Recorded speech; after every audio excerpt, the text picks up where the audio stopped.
Dead Crow Ranch.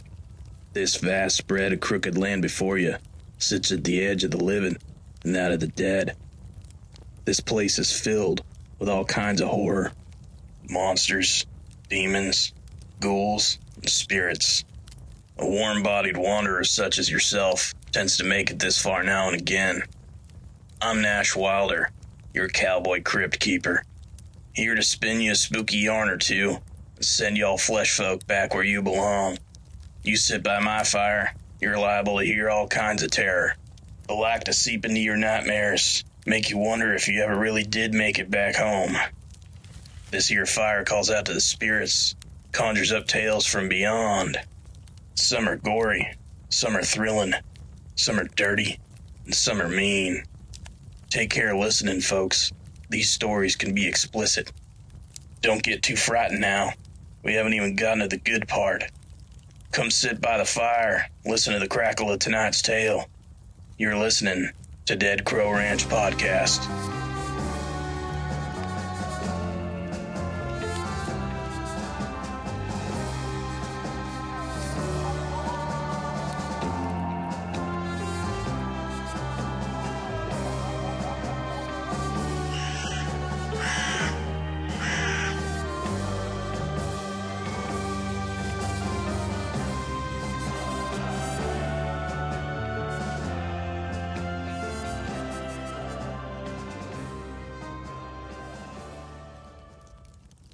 Welcome back, guys and ghouls. Shadows around the ranch been missing you. Night's growing dark around here. You better come sit by the fire a while. That-a-way we can get back to our tale. Now, where did we leave off? Oh, that's right. Cooper Shay was facing his past. Come back for revenge. What will happen to old Coot, I wonder? Guess we'll have to listen to the crackle of the fire. See for ourselves. Careful not to listen too close now. You might hear something you ought not to.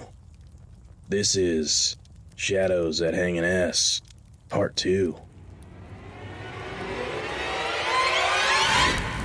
Long ago, according to the Coot people, Coot, the creator of all things, created the first shaman, Taquits.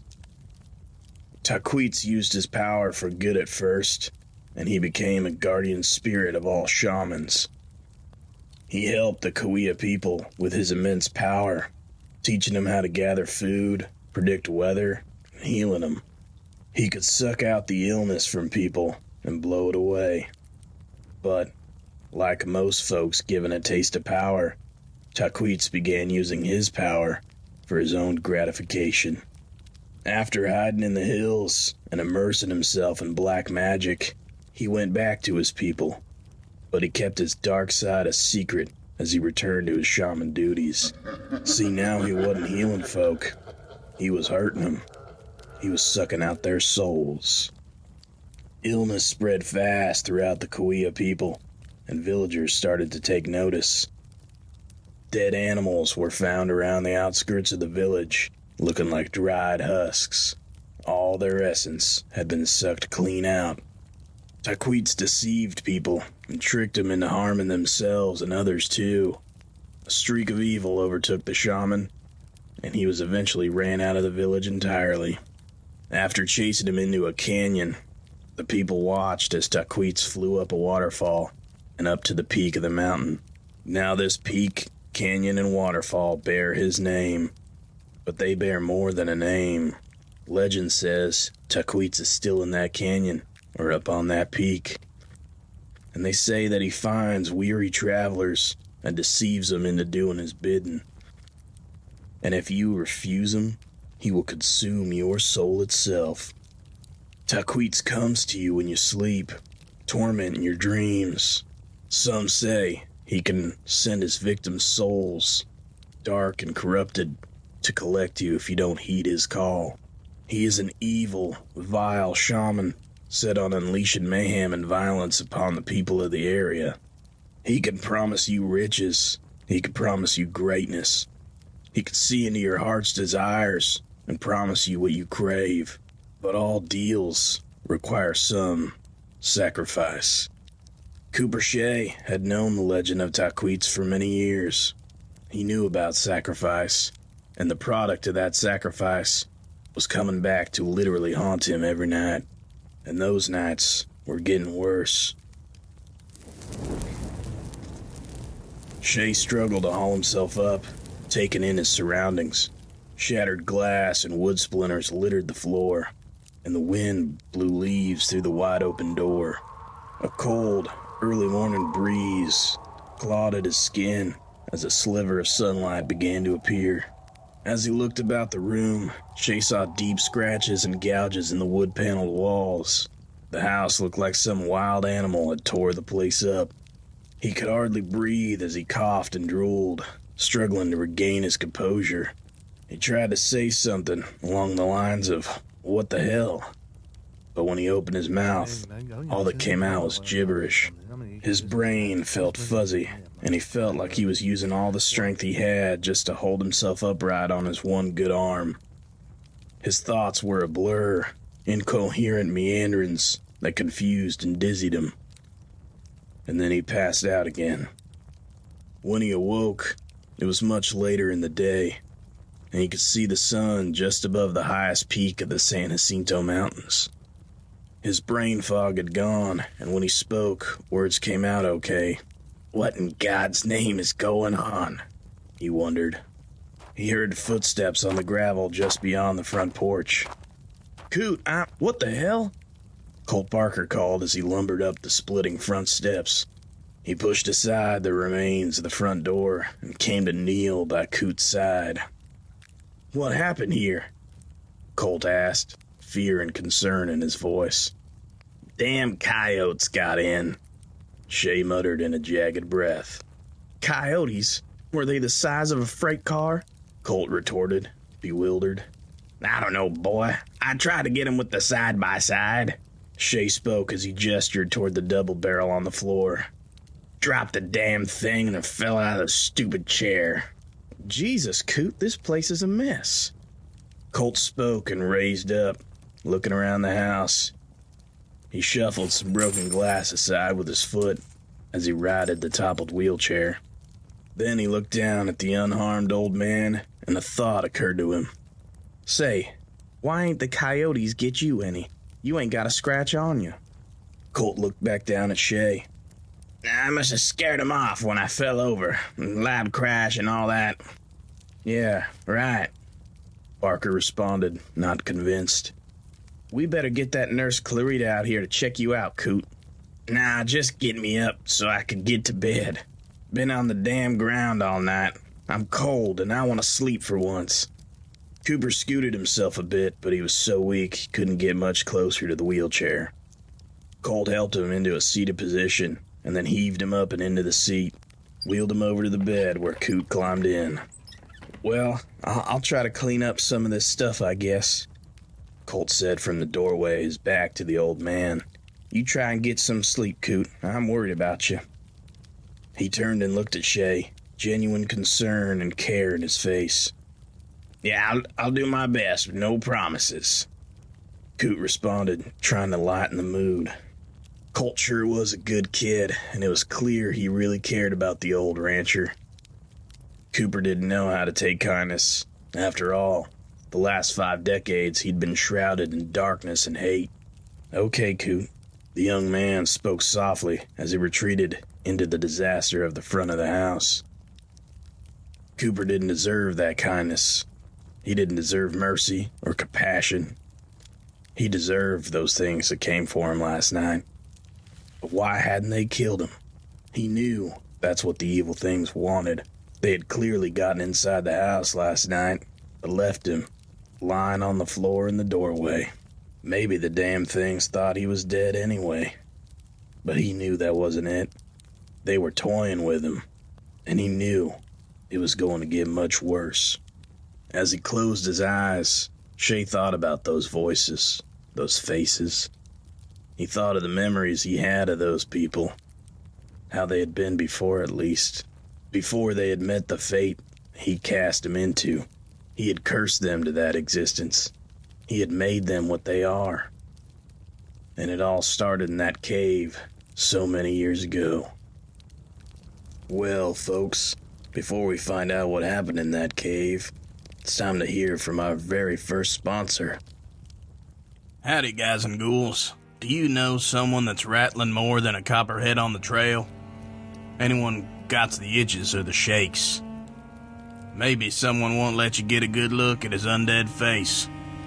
Could be your freakish friend has the worms.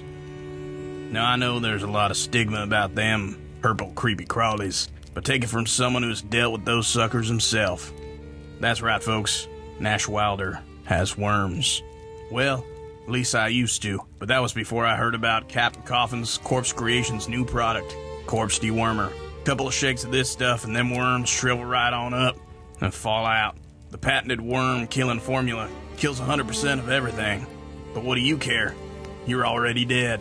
Take back control of your undead body and get them worms gone with Corpse Dewormer. Corpse Dewormer. Sleep easier, even when you don't. Use as directed, not for use on living folks. Back in the cavern, Stetson Wyatt shook Cooper, trying to get him to respond. Voices bombarded Cooper, alluring him with visions of a grand life filled with wealth and beauty. He was intoxicated with the prospects of riches and women, both things he'd never had before. As Stetson continued trying to wake Shay, a voice spoke in his mind once more. The voice of Taquit's, urging him to decide to join him, and he could have it all. Come, boy. I can give you more than you could ever dream of. Your sweetest dreams come true. All you must do is provide me with an offering. He saw all his dreams outstretched before him, infinite possibilities for his future. Cutting the ribbon on a new town square, sailing a huge yacht filled with young people dancing and partying, managing a sprawling cattle ranch with thousands of cattle over beautiful high desert country. He could even be a mob boss, the head of some organized crime syndicate he had heard about on the radio. He could have all this if he just said the words. If he just agreed to give an offering to this ancient spirit, he would have it all. And he did want it all. By the time Shay had made the decision to say yes to Taquit's, he realized his mouth was already saying the words. I, Cooper Shay, give you this offering in exchange for riches and glory. The words came from Cooper's lips, dry, raspy, and hollow. As he regained awareness of his surroundings, he realized Wyatt was still right in front of him, but he wasn't moving anymore. Cooper looked into Stetson Wyatt's wide, panic eyes, and when he looked down, Shay noticed he was holding Wyatt's gold-plated revolvers, aimed at the other man's belly. Cooper gasped, not even remembering taking the guns from Stetson's belt. Before Wyatt could even try and talk Cooper down, and before Cooper could even understand the situation, two loud shots rang out and echoed in the cavern. A trickle of blood came down from the corner of Wyatt's mouth, and blood spattered and poured out from the gut-shot man as he staggered and tried to stay on his feet.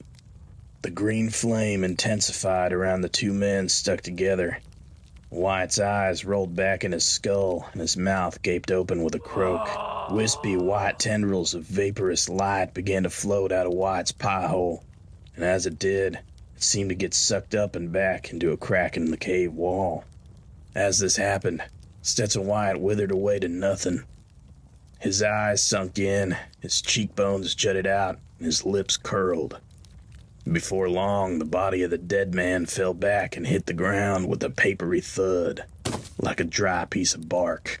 Dry blood fell from the shriveled corpse, dissipating in the air as it did, and the laughter grew even louder now. Good boy, good boy. You've done it now. Now I shall consume his soul, and he will become mine, and you shall have what you desire. Run along now, boy.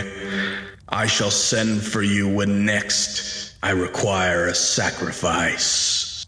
Taquit's voice boomed in Shay's head and his ears set to ringing. What had just happened, he thought. He reckoned he might be sick, and he stumbled out and into the mouth of the canyon. He had never killed a man before. He didn't even move. His body acted on its own. Realization crept over Cooper Shay as he leaned against the rock for support. His soul was damned. Now and forever, he was marked for evil. Shay's eyes snapped open, and he felt that same vertigo he had those decades ago. The light shone dim through the moth-eaten curtains of his room. Dusk was approaching. Cooper pulled himself up and strained to look out into the front room. No movement. After some doing, he mounted the wheelchair and rolled off into the front of the house. It looked like someone had boarded up most of the broken windows. Some of the debris had been cleared, but there were no signs of Colt.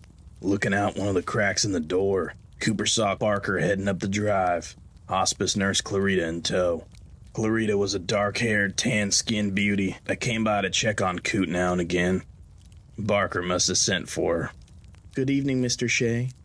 Clarita spoke with a slight accent. She fixed her white nurse cap and flattened her crisp scrubs over her broad thighs. She sure was a sight, Cooper thought. Had he been 30 years younger, still in good standing with the evil shaman in the canyon, he'd make his move on her. "Howdy, Clarita Bonita." Cooper beamed at her. "Oh dear, your house is in shambles." Clarita gasped as she saw the mess. "Yeah, we had a coyote problem last night." Shay rolled back in his chair, a retreat from an explanation. "Yeah, a coyote problem for sure," Barker scoffed. "Oh my, are you all right, Mr. Shay?" Clarita worried. I'm fine," Shay responded, embarrassed more than anything. But the sun was setting. Maybe he was worried, too. "She's just here to give you a once-over, Coot." Barker stepped forward and put his hand on Cooper's shoulder. His eyes were kind and filled with concern for the old man. Coot looked past Barker and saw the purple sky growing darker by the moment. "Well, like I told you, I'm fine. I don't need no once-over." Shay shuffled in the chair as he spoke. "Mr. Shay, I just want to make sure you're all right. Are you taking your medicines?"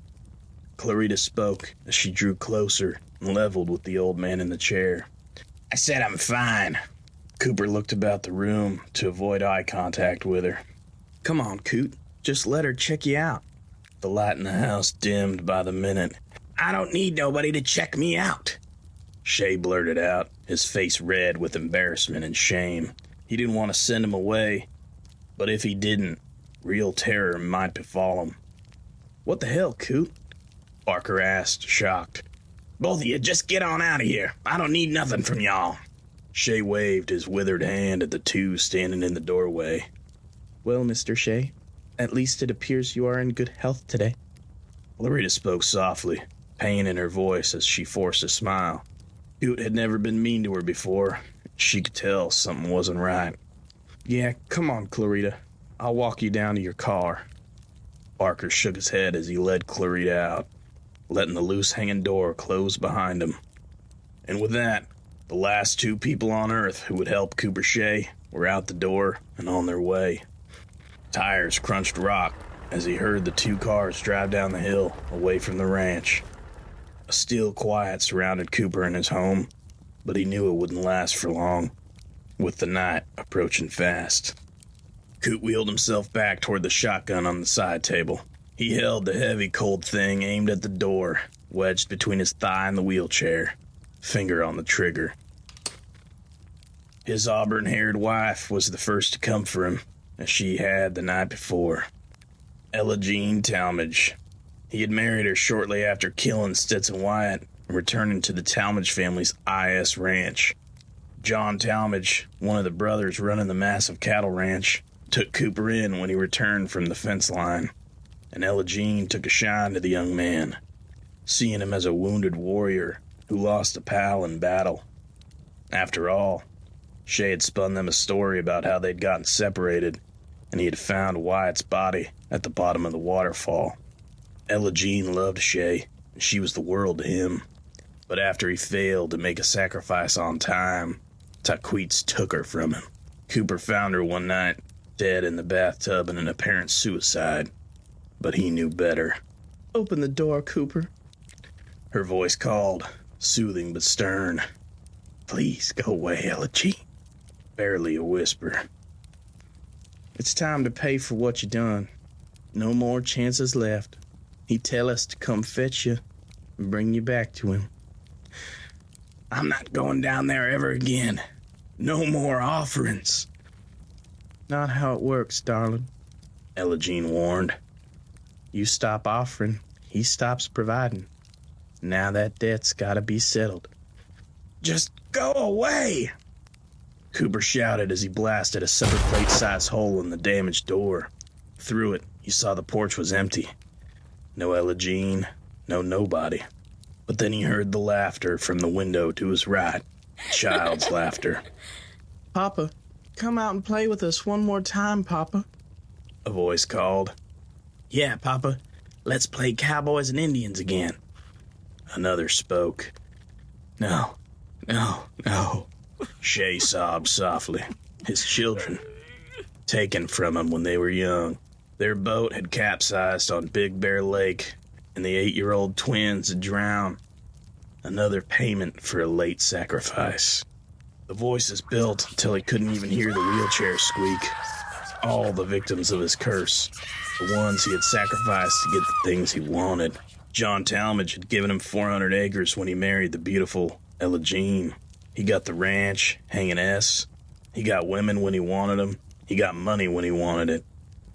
And all he had to do was take someone down the mountain and give them up to his new lord. There were more than just family members haunting Cooper at his ranch. He saw the faces of old farmhands, lovers, vagrants from town. All faces of people he killed to appease an ancient evil spirit that promised him sex, money, and power. The house began to shake as the voices grew louder. Glass that had been loosened the night before now shattered on the floor. The front door splintered and cracked like a tree falling. Pictures flew off walls. He heard pipes burst under the kitchen sink, water spraying and hissing. Large cracks formed in the wall's shiny wood panels until a huge fissure split the front of the house in two. Cold wind began to blow in, knocking what was left standing on shelves and tables to the floor. Shay knew he could not escape this fate. He knew tonight would be his last night wheeling himself around an empty house, and he found some peace in that. He could never make up for all the things he had done, all the people he had killed. He could never bring them back or make things right, but he could give penance for them. Shay wheeled himself to the splintered door, now barely hanging on the hinges, and he threw it open, ready to face his past. He closed his eyes and relaxed back into his chair. He stretched out his right arm, hung his head, and he waited. Wow, that was a hell of a way to handle things. Cooper Shay's whole world come crashing down around him. Don't know how one could come back from such a thing as that. Guess we just gotta wait until tomorrow night to find out. Until then, I'll keep the fire going for you. But be careful getting back, folks. These trails can play tricks, try to keep you here for good. Sayonara, partner.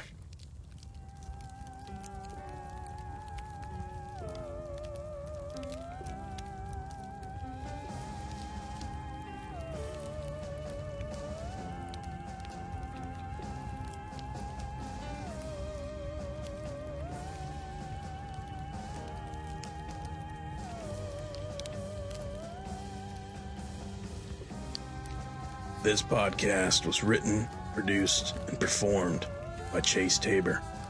If you like this podcast, subscribe to Dead Crow Ranch wherever you listen to your favorite podcasts. And please, give us a rate and review on Apple Podcasts or the like, and help us grow our platform. And follow us on Instagram at Dead Crow Ranch Podcast. Until next time, I'll be watching over the fire, making sure none of our tails tries to follow you home. Thanks for listening.